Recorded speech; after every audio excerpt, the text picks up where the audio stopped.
शरफू, कब तक पहुंच जाएंगे वो? फासला कितना होगा अंदाजन? मैंने तो कभी म्यूनिसिपल हुदूद से कदम बाहर निकाला ही नहीं। सुना यही है कि है बहुत दूर नूरपुर। कैसी परेशानी लगी हुई है मुझे। बेचारे घर से पहली दफा निकले हैं।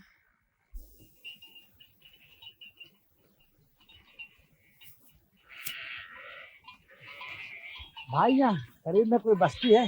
कौन हो भाई? कहाँ से आए हो? कहाँ जाना है? पता नहीं भाई, मीलों का सफर पैदल देकर के यहाँ तक पहुँचा हूँ। वो क्यों? बस में सफर कर रहा था कि रात के अंधेरे में डाकुओं ने घेर लिया। बड़ी मुश्किल से जान बचा के भागा हूँ। पता नहीं कितने जंगलों बयाबानों में भटकते भटकते यहाँ तक आया। इस बस्ती में टेलीफोन मिल जाए तो अपने शहर में एक टेलीफोन करें। टेलीफोन तो इस पूरी बस्ती में एक ही है, मियाँ हमीद साहब की हवेली में। एहतियात से गिनना, मियाँ हमीद साहब की रकम है ये। एक पैसा भी इधर से उधर ना हो।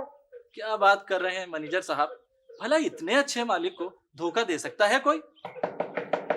लो, ये कौन आ गया बेवक्त? आया आया, आ जाइए। कौन साहब है? आप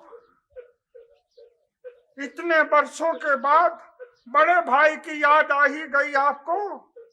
जी रशीद साहब, मैं ये कहने की जुर्रत तो नहीं कर सकता कि आप यहाँ दौलत की खातिर आए हैं, लेकिन 20-22 बरस के बाद अगर कोई छोटा भाई अपने बड़े भाई से मिलने उस वक्त आए जब बड़ा भाई बीमार हो, तो क्या सोचेगा वो बीमार? आपको गलत फहमी हो रही है। खुदा करे उनसे भी आपकी गलत फहमी दूर हो जाए। रशीद साहब, आपने तो कभी बड़े भाई की खबर न ली, लेकिन मियाँ हमीद साहब की मोहब्बत देखिए कि आज भी उन्होंने आपकी तस्वीर यहाँ लगा रखी है।